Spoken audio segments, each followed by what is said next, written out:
얘기들이 있습니다마는 분명하게 말씀드립니다. দক্ষিণ কোরিয়ার president Yoon সুক yellow সামরিক আইন জারি করার পর তীব্র সমালোচনার সম্মুখীন হন। এই কঠিন পরিস্থিতিতে তিনি জাতির কাছে ক্ষমা প্রার্থনা করেছেন। তার ক্ষমা চাওয়ার ঘটনা ঘটেছে এমন এক সময়ে যখন তার উপর ক্ষমতা ছাড়ার জন্য নানামুখী চাপ ক্রমশ বেড়ে চলেছিল।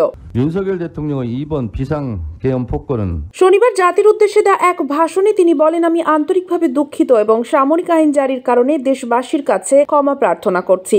আমি নিশ্চিত করছি যে ভবিষ্যতে আর কখনো সামরিক আইন জারি করা হবে না এবং এমন পরিস্থিতি আর কখনো সৃষ্টি হবে না।